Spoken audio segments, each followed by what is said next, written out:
settlers back in the 16, even 1500s. Wild animals are exotic, meaning they're not native to Georgia. Domestic animals are dogs, cats, and livestock. And then interestingly enough, feral pigs, feral hogs, they have their own separate definition. So we're going to focus mainly on wildlife. In general, wildlife, animals native to Georgia, are protected by state law. Wildlife is owned by the state, and it's held in trust. It's actually owned by the people, and it's held in trust for the people by the state. And the state says you can't kill, take, possess, buy, sell wildlife unless you have an applicable permit, a fishing license, a hunting license, an exhibition permit, that kind of thing. If that squirrel was chewing on your house, like slide number 3, technically you're supposed to have a permit to control that squirrel, but nobody really worries too much about that. You're allowed to protect your property. In some cases, you're not allowed to go out and shoot some deer in your backyard just because they're eating your hostas or your daylilies or your green beans in your garden. That'll get you in a lot of trouble. Generally, you could use lethal or non-lethal means. Could be small traps, like a mouse trap. If you're going to use big traps to get those beavers, like in slide number 4, to get those beavers, you're going to need a hunting license and a trapping license. And killing animals, you can use traps, you can use mouse traps, you can even buy some poison, and we'll talk about that later on in this presentation. But discharging firearms, that's usually prohibited by local ordinances. So we always remind people up front here that you need to check local ordinances. And depending on how your local ordinance is written, a BB gun could be considered a firearm, and you could get in a lot of trouble in some jurisdictions, in some counties or cities or towns, for discharging firearms. So you always have to check your local rules. As I said, you need a permit for rehabilitation, exhibition, and education. Your teachers are supposed to have permits to keep frogs and turtles and snakes in their classrooms. If those things were removed from the wild, they're supposed to have a permit for that. Again, domestic animals fall under the Department of Agriculture. Wildlife falls under the Department of Natural Resources, Wildlife Resource Division, and law enforcement, Georgia DNR law enforcement generally handles that.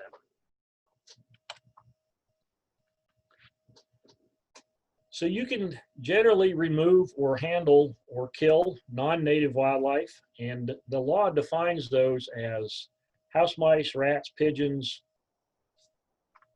Pretty much everybody knows what a pigeon looks like, but pigeons, house sparrows, and starlings, European starlings. Almost all birds are protected by federal law, and almost all birds are considered migratory. So to trap or kill migratory birds, you need a federal permit from the United States Fish and Wildlife Service. You don't need a federal permit to go turkey hunting. That's regulated by the state. But for most other things, you're going to need a federal permit if you're going to engage in any kind of lethal activity or trapping, even if the trapping is non-lethal. So you can get in trouble with the law if you're not doing things the right way. So I always like to spend a moment explaining to people what they can and can't do and what they should and shouldn't be doing. So as I said, birds are federally protected under the Migratory Bird Treaty Act. You may not pursue, hunt, take, capture, kill, or possess at any time birds, bird parts, nests, eggs. You're just not supposed to have those things.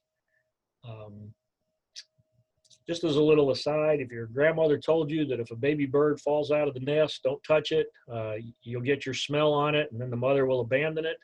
Your grandmother was probably a very good person, but she wasn't very smart about wildlife. Birds have a very poor sense of smell. Birds probably can't smell your scent, and if you find a baby bird, just pick it up, put it back in the nest, and leave it alone, because you're not supposed to hunt, take, capture, kill, or possess birds at any time. So just leave them alone.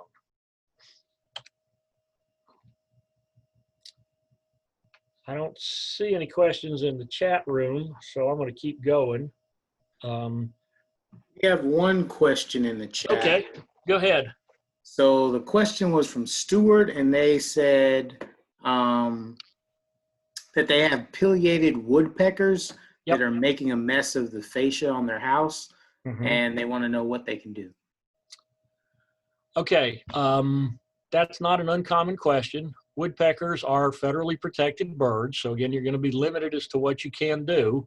You can't go out there and shoot it. That's a bad thing.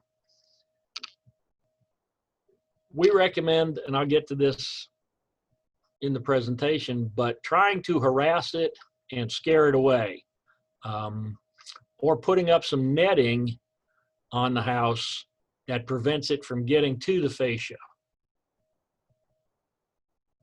We'll talk about that a little bit more in a few more slides, but that's a common question, so we'll come back to that one. And I'll finish my explanation. And I saw that Vicky raised her hand. Yes, can you hear me? I can. Okay. I have found a couple of times look like something chewed up an animal and they left it in my driveway. Do cats do that or birds? I mean, it was a bird that they chewed up, looks like. That's probably going to be somebody's cat in the neighborhood. Could be a dog. Generally, if a wild animal had caught that bird, it probably would have taken it off somewhere where you wouldn't find it. If you're finding it in the driveway, it's a good guess, and it's only my guess, it's a good guess that that's probably a neighborhood cat doing that. Okay, and my second part to that is cats keep crossing my front yard, and sometimes they'll be over in the corner by the window, and I'm wondering what are they doing over there, and how do I keep them out? Cats? Is that Yes, cats. cats?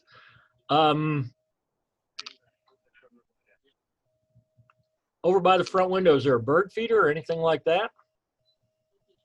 No, but it's like a townhouse, and there's another one next to me, so it creates like a 90-degree angle. It's a little nook over there. Well, And yeah, there's I've got a couple of cats, and I can't tell you for sure what they're doing. They might just be resting. They might be looking for a lizard over there.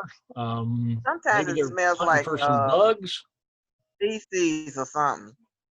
Like they've gone to the bathroom, and they've also gone to the bathroom in my garden in the back, Mm-hmm. and they're dropping it somewhere out front. Probably in a situation like that, if it's a neighborhood cat, calling the local animal control in the city or the county to get them to come and trap the cats is probably the best way to handle that. If you don't know Okay. who You don't owns that suggest, cat and you can't talk to your neighbor about keeping the cat indoors, it may be time to get animal control involved. does lime keep them out your yard? Making a No, lime border? no, nothing's going to keep a cat out of your yard. Alrighty. Thank you. Mm-hmm. All right. So we're going to talk about a couple of different critters here. That's an example of a beaver that didn't pay attention during engineering class. He obviously went to Georgia Tech.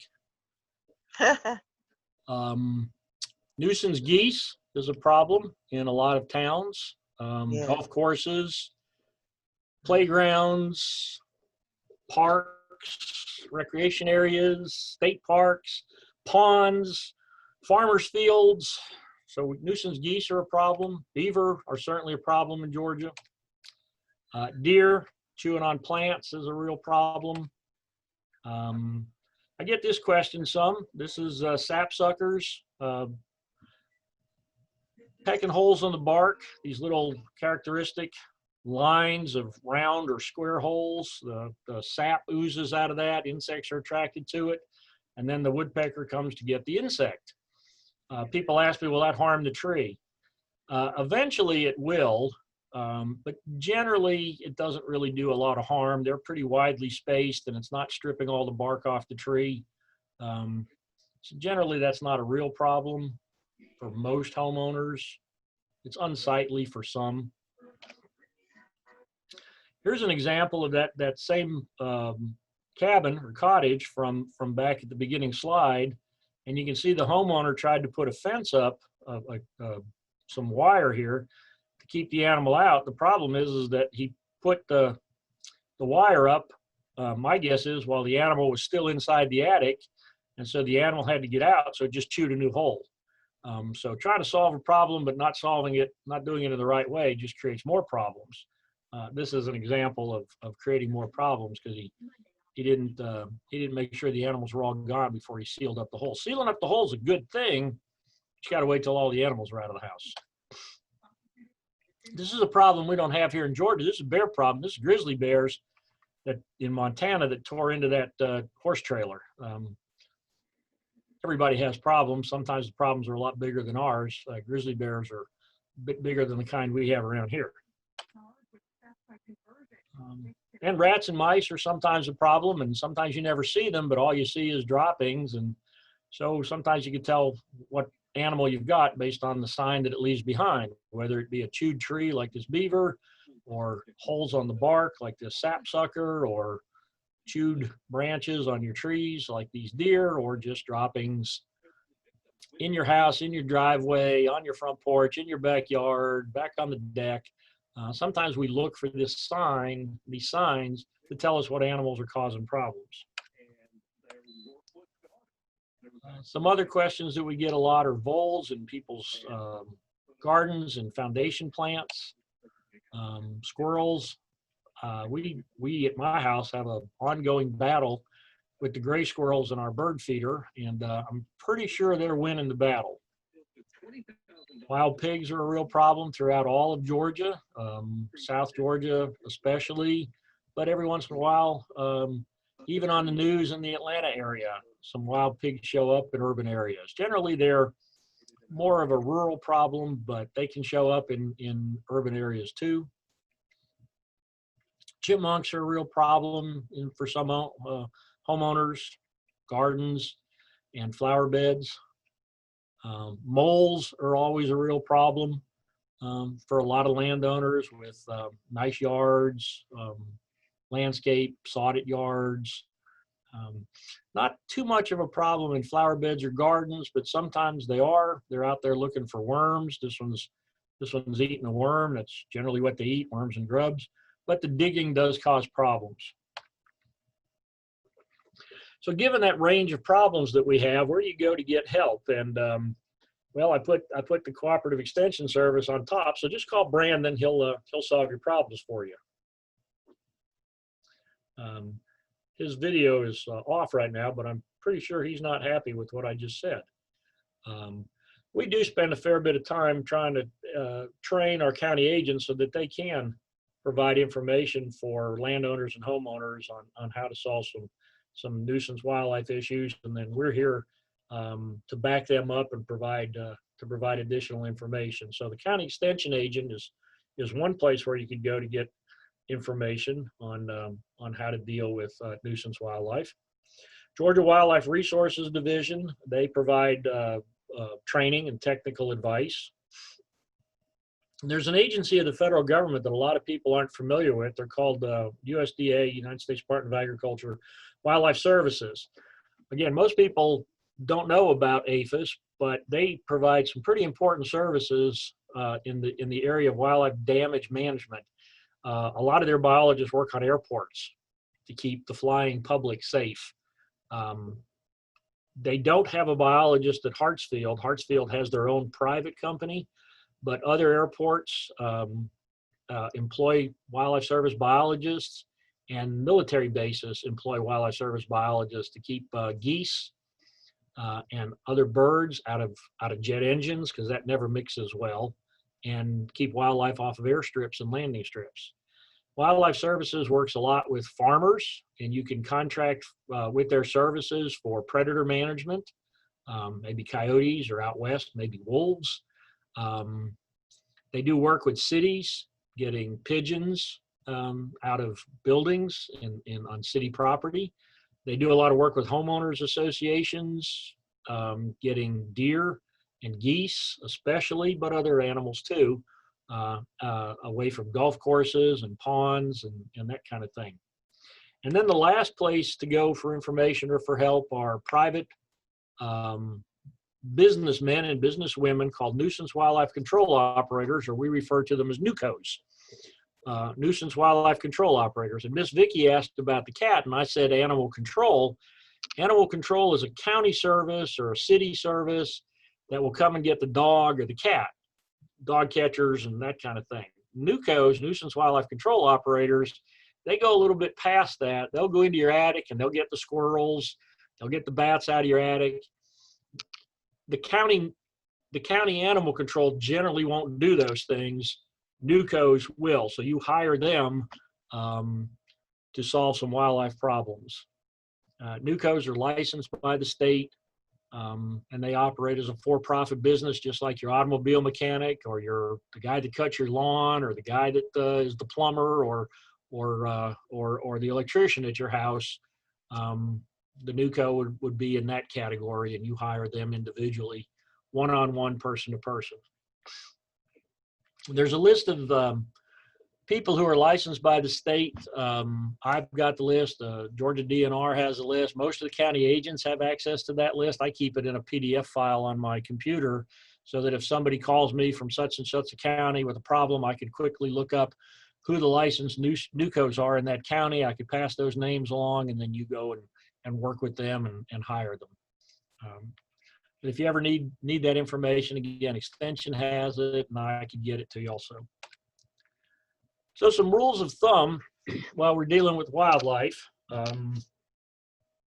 Rule number one, there are no rules. The reason there are no rules is because of rule number two, animals can't read. So no matter what you do and put out there, animals don't know you're doing that. You might be building backyard habitat because you love hummingbirds, so you plant hostas, but deer don't know those hostas are for the hummingbirds, and deer love to eat hostas the way, the way Brandon and I like to eat, ice cream. Or for me, it's, barbecue, something like that. Animals can't read, and so there are no rules. So you have to kind of think differently with animals. You also have to think a little differently with people. People want to go on the internet and they want to grab something that they think is going to be simple, fast, and easy and cheap. And rule number three says there's nothing like that really. There's no magic powder. There's no magic bullets. There's no magic to make wildlife disappear. And there's nothing cheap. It's hard work and perseverance. And a lot of times it's not going to be cheap. The fourth rule, if it sounds too good to be true, it probably is. You could buy a lot of things on the internet that come with a lot of outlandish claims of this product will do this thing, and almost always, not very often, those claims aren't tested because there's no requirement actually in the consumer protection world to test some of those things. So my favorite example is you can go down to a retail store and you can buy these little devices that you plug into a receptacle on the wall, and it emits ultrasonic sound, and it scares away mice and cockroaches and won't harm small children. That's kind of the claim that comes with these things. Those things are kind of useless. Ultrasonic sound is blocked by this shirt. If your device is on this side of the couch and your mouse is on the other side of the couch, those sound waves aren't going through the couch. So those claims, they can make those claims, but those devices don't work. If it sounds too good to be true, it probably is. What we need to understand is that wildlife needs three things to survive. And if you think about this as kind of a three-legged stool, they need food, water, and shelter. And just like a three-legged stool, if you kick one of those legs out of that stool, the stool's going to fall over. If you take away food, wildlife isn't going to survive in your backyard. How do you do that is not the easiest thing in the world, but that's kind of the mentality we have to have as we approach solving nuisance wildlife problems. We have to look at what they're doing in your place. Are they living in your attic? That's shelter. Are they living in your garden? That's food. Water is not really limiting in the United States, in the eastern United States. Maybe if we were out in Arizona, we'd be having a different discussion. But in the Southeast, water is pretty much abundant. So you really can't do a lot with water to make it go away. But you can limit shelter and food, or you can limit access to shelter and food. So we're going to talk about how do you remove shelter and food, or how do you limit access to those things. And by doing that, the wildlife will go someplace else because they have to have shelter and food. They have to have water, but they're going to get that pretty much everywhere anyway. So rule number 5 is the important one. That's why I've highlighted it in red. Treat the problem, not the symptom. If your symptom, and this almost sounds too silly and simple, but if you have raccoons on your back deck eating the dog food, trapping the raccoon and removing it or killing it, but leaving the dog food there doesn't solve your problem. The next raccoon's going to be back tomorrow night, and the night after, and the night after, and the night after. The way to solve that problem is to get rid of the dog food. Stop feeding the animals outside. If you've got animals crawling in your trash can, don't leave your trash can out overnight. Put a solid lid on it. This goes back to the bears. When bears get into trash cans, communities, golf courses, restaurants, cities, they want to know what we can do to stop the bear problem. Well, stop putting trash out overnight. And so some towns, and Durango, Colorado is a really good example, they don't allow you to put your trash out the night before trash pickup. If you put it out before 5 o'clock in the morning, you'll get a fine. Also, towns provide or require bear-proof containers, trash containers that if you're going to put it out on the sidewalk for the trash people to pick up, they have to have locks on the lid so that bears, raccoons, and other things can't get into those containers. That's treating the problem, not just the symptom.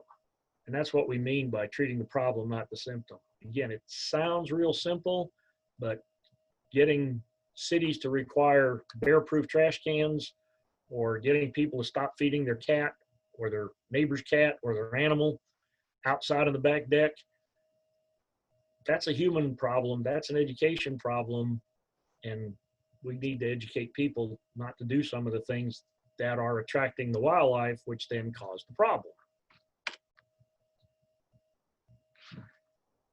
A lot of times you don't see the animal that's causing the problem. So we have to do a little detective work. We look for signs. We do a little crime scene investigation, a little CSI.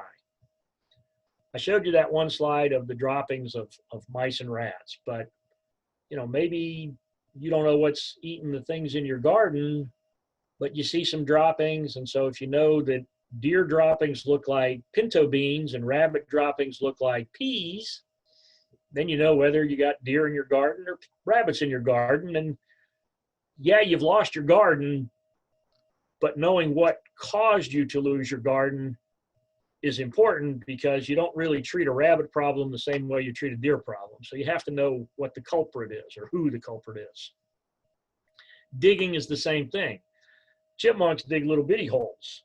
If you find holes this big, you don't have chipmunks, you might have armadillos. And the solution to those two problems, chipmunks versus armadillos, it's a different solution, but you have to know what caused the problem to recommend a good solution.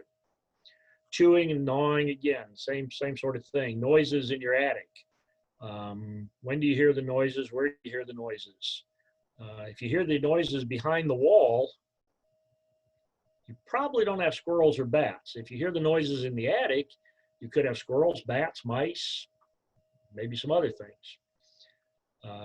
Bats are active at night, squirrels are active during the day. So the time of day that you either hear the noises or you see the damage in your yard. If the damage is occurring during the day while you're gone to work, you may have chipmunks or squirrels. If the damage is occurring overnight while you're sleeping, chipmunks and squirrels are sleeping. So you might have skunks or armadillos or dogs or coyotes or something else causing the damage overnight. So knowing when the problem occurs.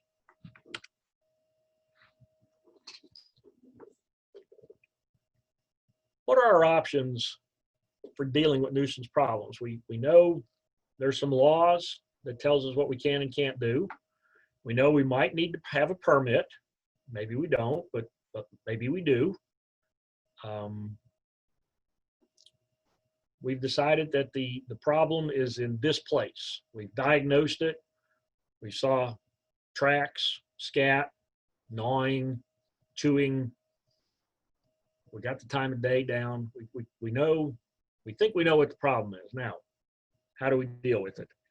We're going to teach in this next couple of slides a very simple model that we're going to call the HERL model, H-E-R-L. So we're going to go through that as kind of a to-do list, a step-by-step to-do list, and hopefully one of the steps in that model will help us solve the problem. So again, deer chewing on our plants, trying to get in the front door. That's not a real good solution in most situations, but sometimes it might be.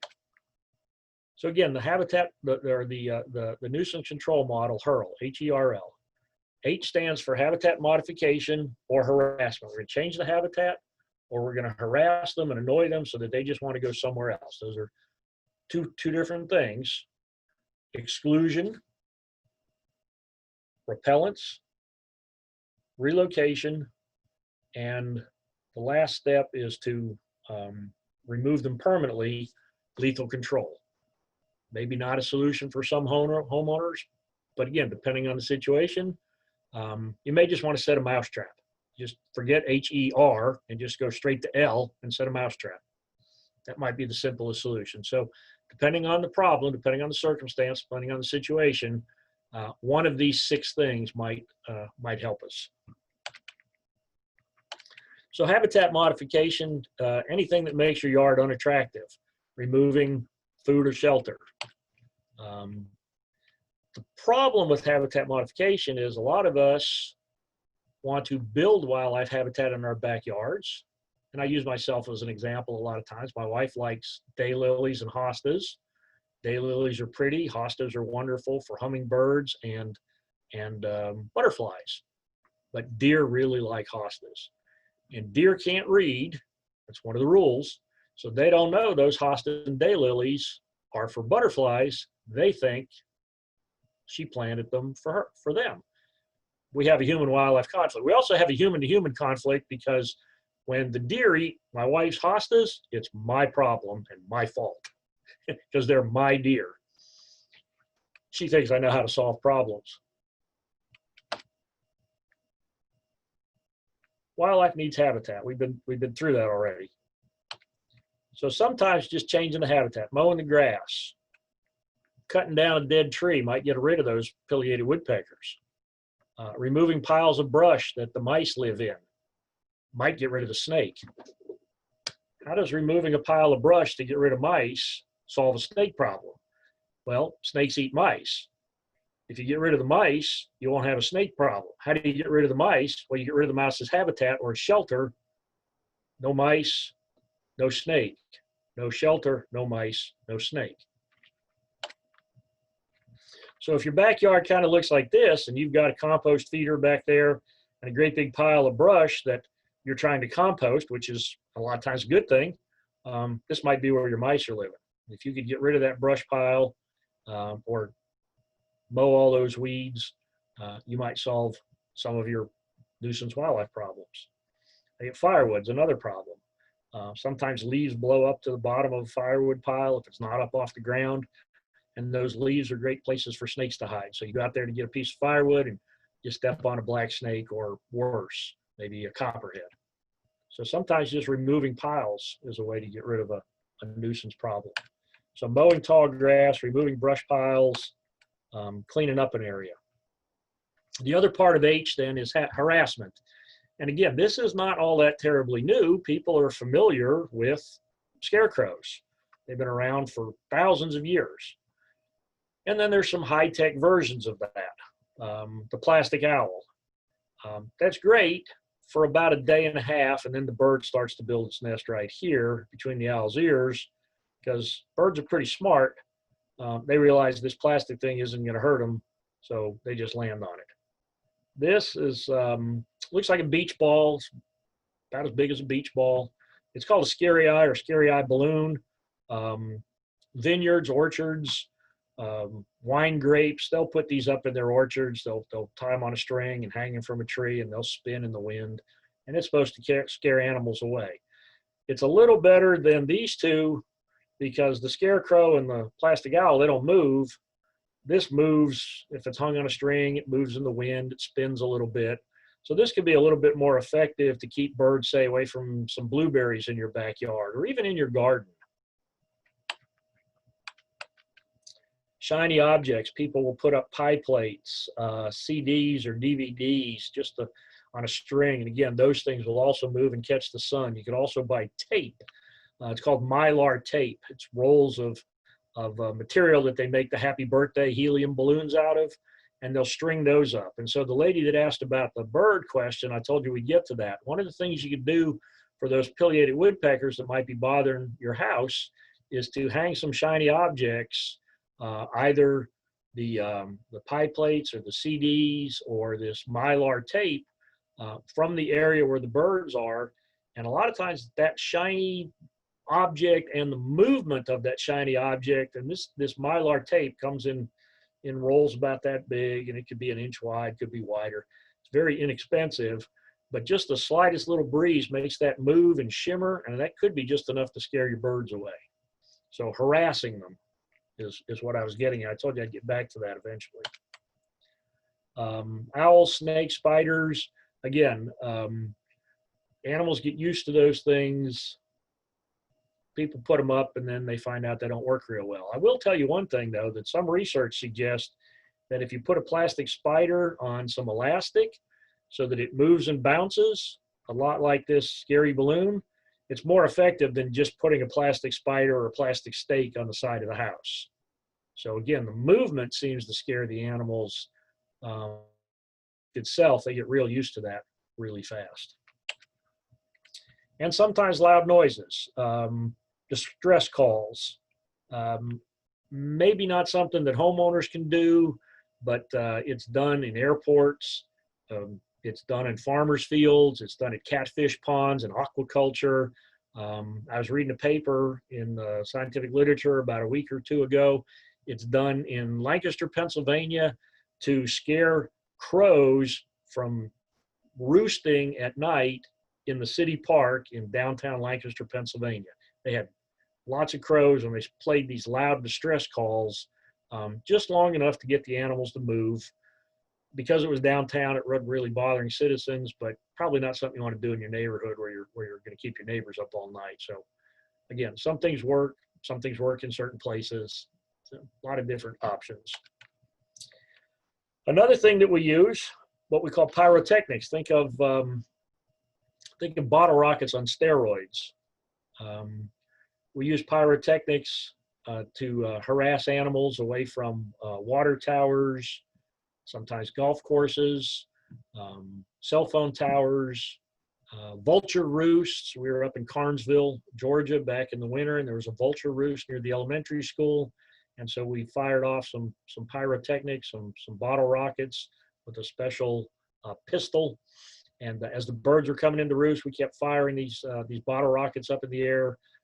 They'd go up in the air, 100, 150 feet. They'd explode like a firecracker, and the birds would land in those trees. And if you keep doing that for several days, you can effectively move a vulture roost or some other things. But you got to have, you could buy those pyrotechnics online. But if you're going to do it inside city limits, you're going to have to let the police know what you're doing and have permits for it. So again, we did it around the elementary school with the deputy sheriff watching us, making sure everything was okay. So different options for homeowners. Sometimes you can use them. Sometimes you need to bring in the professionals. Exclusion is kind of my go-to and favorite. If the animal can't get to whatever it is damaging, it can't damage it. So if you have a bird or a bat coming down your chimney caps, maybe the homeowner's best friend. These things are 30 bucks maybe at the hardware store. Put a chimney cap up. Birds can't come down your chimney. Bats can't come down your chimney. Raccoons can't crawl down your chimney. Put a little extra screen wire on the thing. Bees won't get in there either. This is another example of a squirrel in an attic. It's a little hard to see somewhat in some pictures here, but this is a one-way door. The squirrel comes out of the attic, goes into the cage through this one-way door. He can't get back out of the cage. You can see it's just bolted to the vent there. So then the homeowner could just take it down and remove the squirrel and then seal up the hole. It's kind of like that cabin that I showed you early on, where the homeowner tried to put up wire over the hole, and I told you he did it with the squirrel still inside, and the squirrel just chewed another hole next to the wire. This is what you have to do. You have to make sure that squirrel's out of there. And if it's a female squirrel, you got to get all the babies out, that kind of thing. And then you can seal up the hole to exclude them from getting back in. This is the same principle. It's a funnel that attaches to a hole in your house. It's called the bat cone. Bats can fly out. This is a big opening. They can find the hole. They know how to get out of the house. They fly out. But then when they try to get back in, they can't find the smaller hole at that end to crawl back in. So it's a device that the bats come out and they can't find their way back in. Then once all the bats have left the house, then you can seal up the hole, take the exclusion device, the excluder, the bat cone, and you've got your problem solved by excluding. There's garden fences to keep rabbits and deer and other things out of your garden. They can be very attractive, like this example. Here's another fence. This is about a 5-foot fence, and you can see the ground is tilled up inside where the homeowner is going to put their garden to keep deer out of it. This is probably a deer fence, might also be a rabbit fence, but at this height, it's probably a deer fence. Again, another drawing of different kinds of fences that deer might use.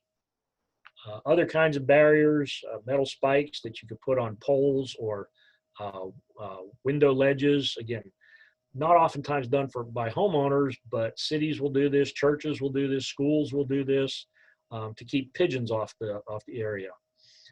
Netting is, again, something that homeowners can do. Vineyards, I've seen this on blueberry bushes. I've seen it on wine grapes up in North Georgia. So bird netting, can even put it around your bushes to keep deer off of your bushes. And then fencing, electric fencing, something like this for cattle. There's different sizes. This is that Nixolite metal spikes that I was talking about to keep birds from perching. So a variety of different ways to keep animals away from the thing that you're trying to protect, excluding them from the thing you're trying to protect.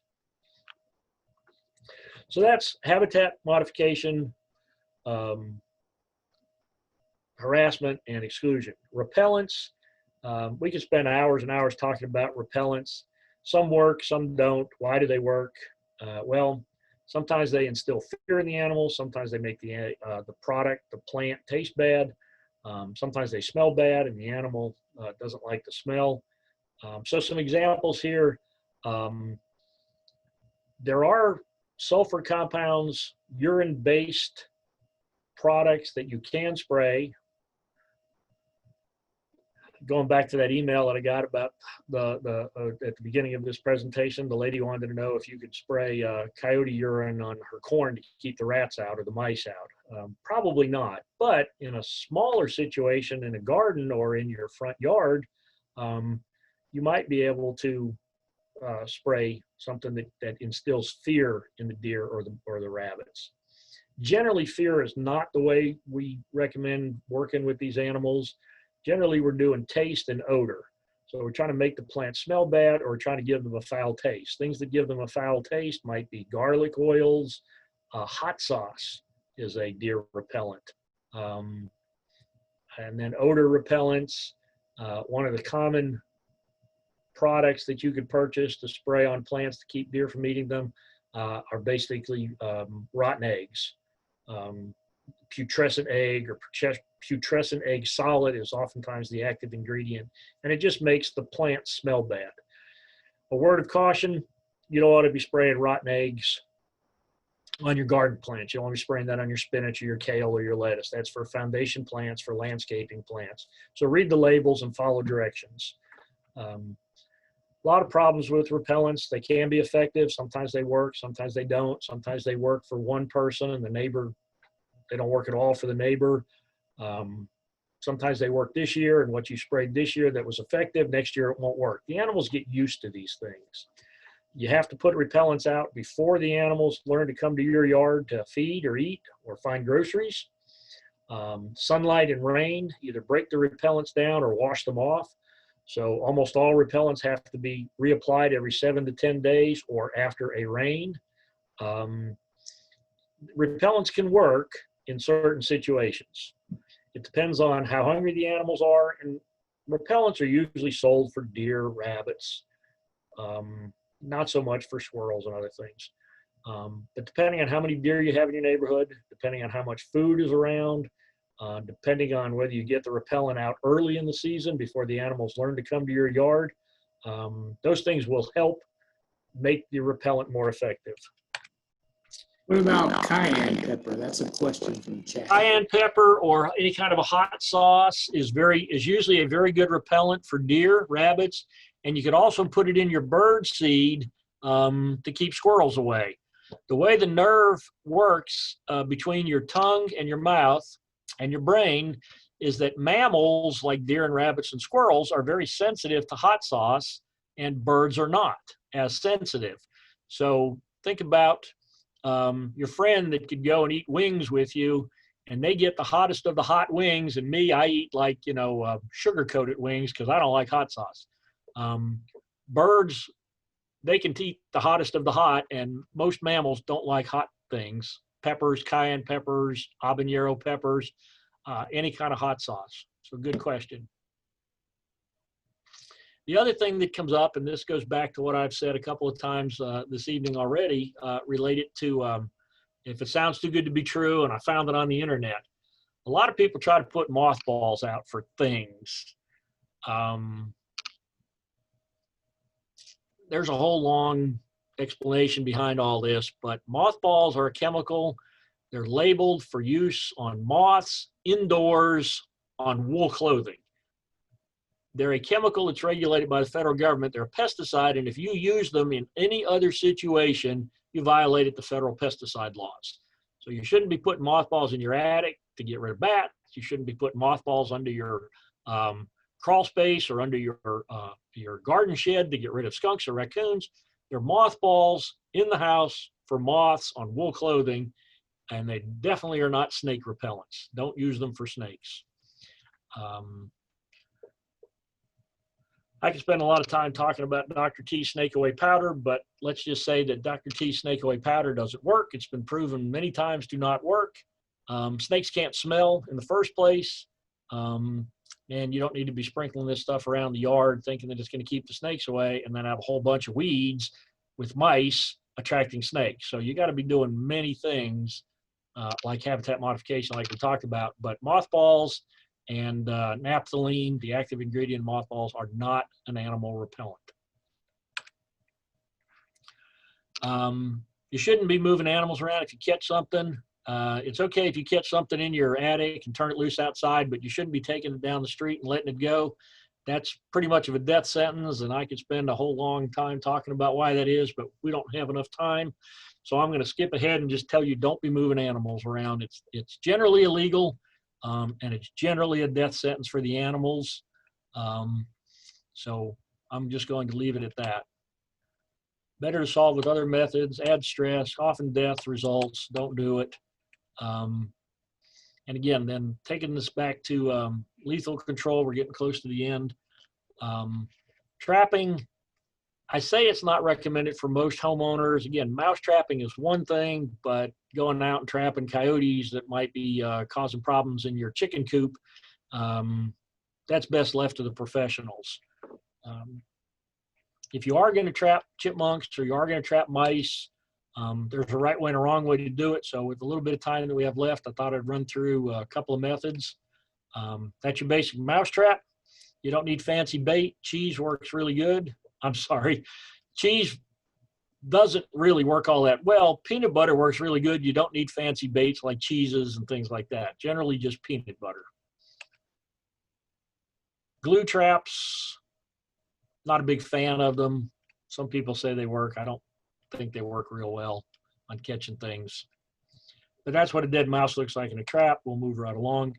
There's a right way and a wrong way to set a trap. The way a mouse works, if you understand their behavior, when they run through your house, or through your barn or wherever, they like to keep one shoulder up against the wall. It makes them feel safe. So if the mouse is running down along the wall and you have the bait pan up against the wall, that mouse can catch that bait, and that works really good. What you don't want to do is put the bait pan facing away from the wall where the mouse has to come out into the room.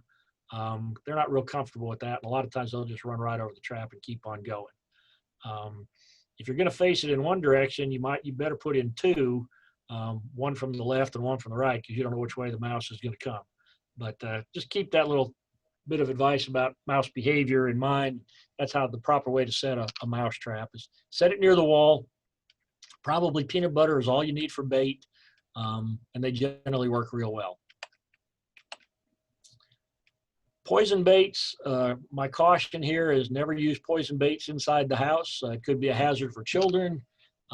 If a mouse gets it inside your house and dies, it's going to die in a place where you're not going to be able to find that mouse. It's going to stink. So I usually don't recommend poison baits inside of a house. Keep them out in the backyard. Keep pets away from them. Keep children away from them. Sometimes they work okay underneath your shed or in your crawl space, if you can get the dead animal and get it out. But usually keep those away from people and away from occupied dwellings. So the takeaway message, wildlife has value and we need to learn to coexist.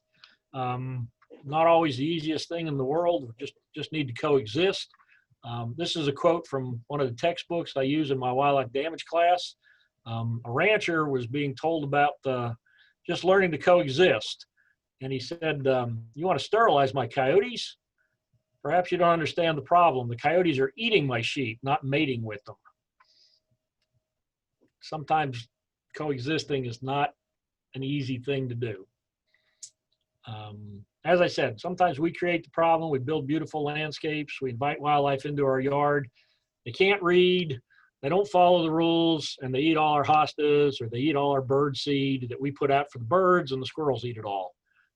So sometimes we've created some of the problem, and we need to figure out not really how to kill all the wildlife and make it go away. We need to figure out how to make it coexist. Maybe 2 bird feeders, one for the squirrels and one for the birds.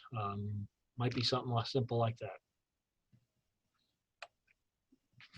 So I'm going to leave it at that. I've talked a lot. I've got a lot of specific slides on individual problems, but we've covered some of it. So maybe I'll let you ask me if you any specific questions about a specific problem that you might have.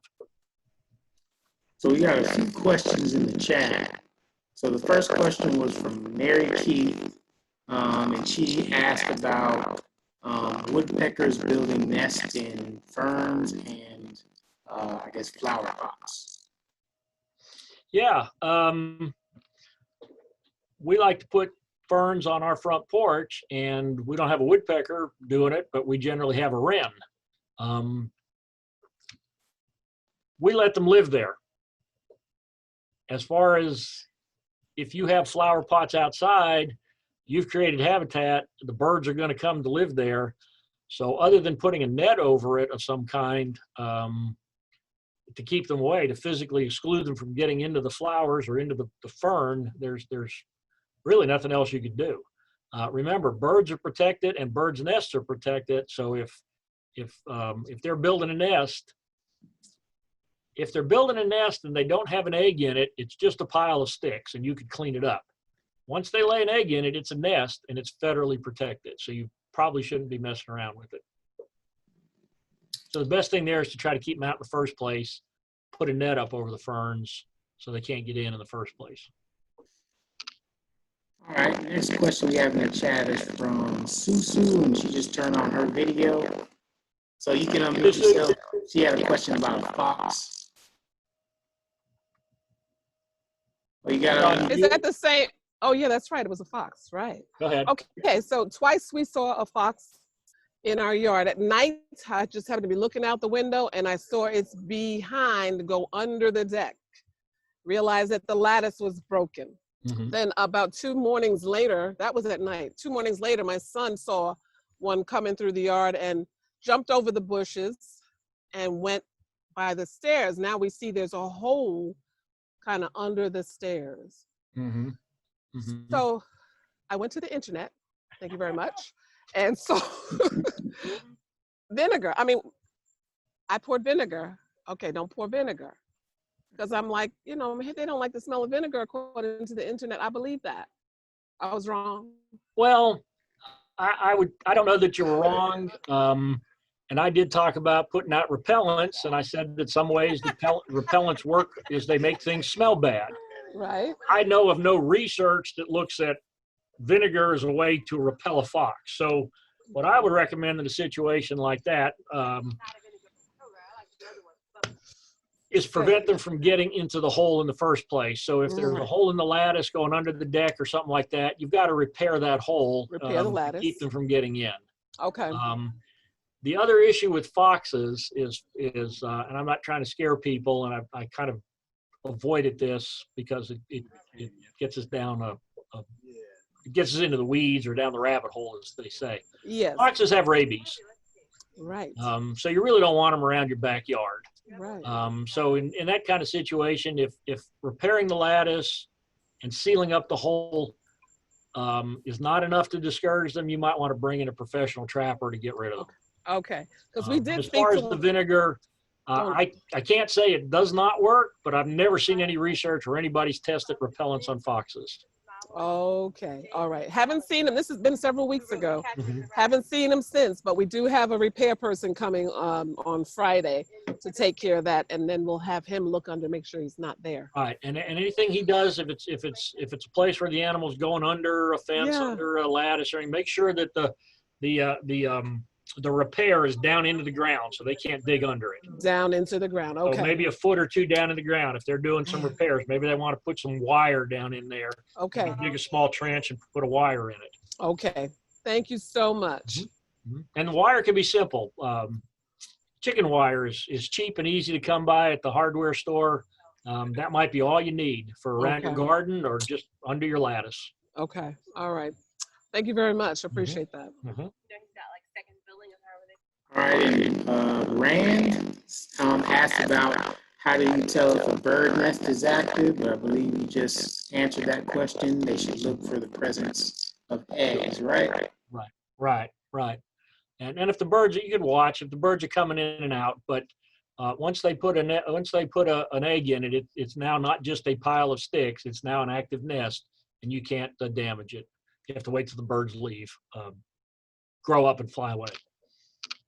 Let's see, we had a cayenne pepper question. We answered that one.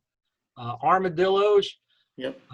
Steve, interestingly enough about armadillos, there's a group of species of animals that aren't protected in the state of Georgia. And I didn't talk a lot about that, but armadillos are not on the protected list. You could kill an armadillo anytime you want. Literally and legally you can, unless it's illegal to discharge a firearm in the city limits. So shooting an armadillo, depending on the situation, it can be legal or it could be illegal if, again, in the city limits. Armadillos trapping is usually the best way to go.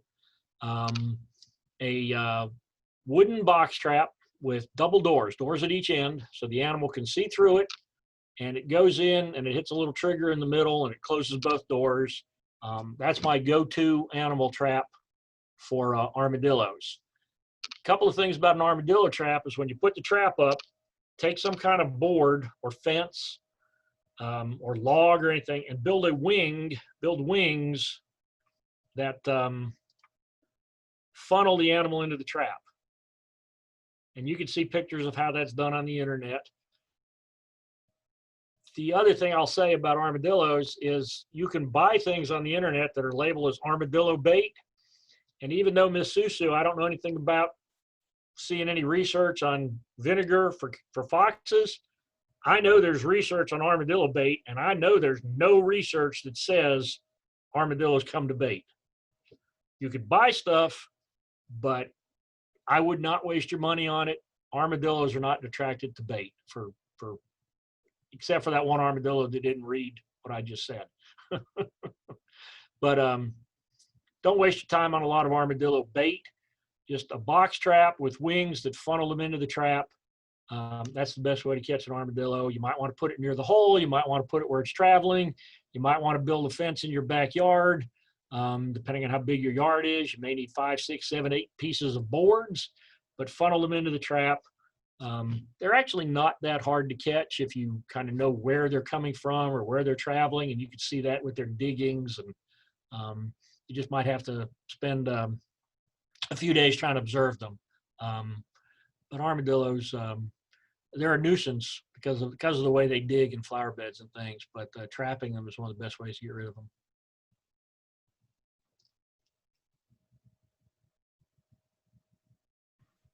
Do you have any more questions out there? You all I can see use the one, chat. Reverend Jerome. Successful control and prevention of carpenter bees. Good luck with that. Any other questions? I don't really have an answer to that question. I have carpenter bees on my back deck. We patched the holes this year. I'll just tell you a little personal story. We patched the holes this year with an epoxy-based wood filler that we bought at Lowe's, and then painted the wood. And we didn't really seem to have as bad a problem this year. And I think I saw as many bees as I've ever seen. They just didn't seem to like chewing through the paint. So unpainted wood seems to be worse. I actually asked a insect pest control person one day if they had anything that they could spray for carpenter bees, and he laughed at me. He said no. So I don't have an answer to that question.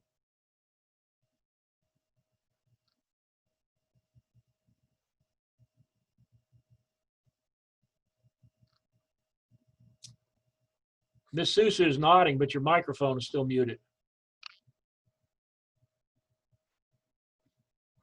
Yeah, just nodding, just appreciative, taking in everything you're saying, really appreciative of the information in the class. Thank you. Well, thank you all for your time. And we went through a lot of stuff really fast, but hopefully we gave you some things to think about. And if you try it and it doesn't work, try something different. And if you have problems or get frustrated, call Brandon. Or call me or email me, and I'll see if I can help. Yeah, I just put my email in the chat. So if anyone has any further questions, you can just feel free to email me or call me at the office, which is on the Clayton County website. But just wanted to thank Dr. Menjak for his time and for his, pretty much expert wisdom in this area. So thank you for joining us tonight. Thank you for having me. Y'all have a great evening, and y'all be safe. All right.